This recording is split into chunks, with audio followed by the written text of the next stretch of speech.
Pag-usapan pa natin ang Heimlich maneuver kasama si Mobile Journal Ray Vicente. Okay, Ray, nakausap mo si Mariel bago yung insidente sa kanyang mister. First time niya lang daw ba talagang gawin itong Heimlich maneuver? Yes, Pops. First time lang daw talaga. At di nga niya raw talaga sukat akalain na itong panonood niya online lang, magasagip daw talaga sa kanyang husband. Kasi ang kwento niya, Pops, mahilig daw talaga siya manood ng mga first aid, ng mga videos. Pero yung napanood niya talaga about dito nga sa Heimlich maneuver, talagang real life situation sa ibang bansa naman. At yun nga, na-apply din pala niya in real life sa kanyang husband.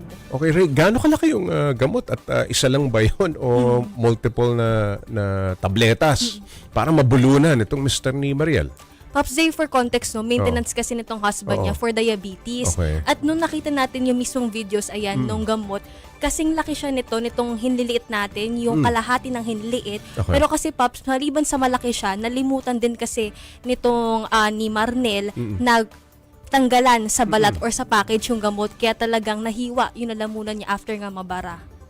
So nasa package pa yung gamot. Yes, Pops. Pero kasi ang kwento ni Marnel, Pops, usually raw kasi yung asawa niya yung gumagawa ng gatanggal ng balat, so iinumin na lang talaga niya. Kaya nasanay talaga siya na after makita sa table yung mga gamot, iinumin na lang niya. Kaya hindi niya napansin. Yes, Pops. Tapos malabo rin kasi yung mata niya, hindi siya nakasalamin that time. Kaya yun nga na, disgrasya na. Okay, yung ginawa nung kanyang asawa, no, ni si Mariel, tama ba yung ginawa? Oo.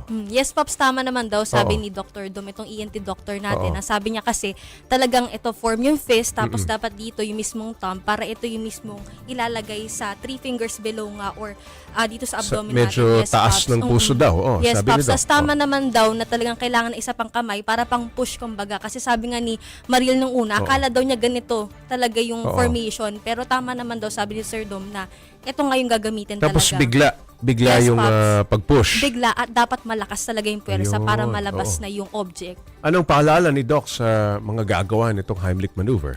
Popsy, kung maaari talaga maagap yung paggagawa nito kasi sabi niya, 1 minute lang, pwede na talaga mawalan ng malay yung taong nachuchok, no? Kaya kung maaari, mabilisan talaga yung kilos at syempre alamin yung iba't ibang strategies kasi Popsy, iba-iba kung dalawa kayo, kapag mag-isa ka lang at syempre para sa mga babies naman. Okay, maraming salamat, Mobile Journal Ray Vicente.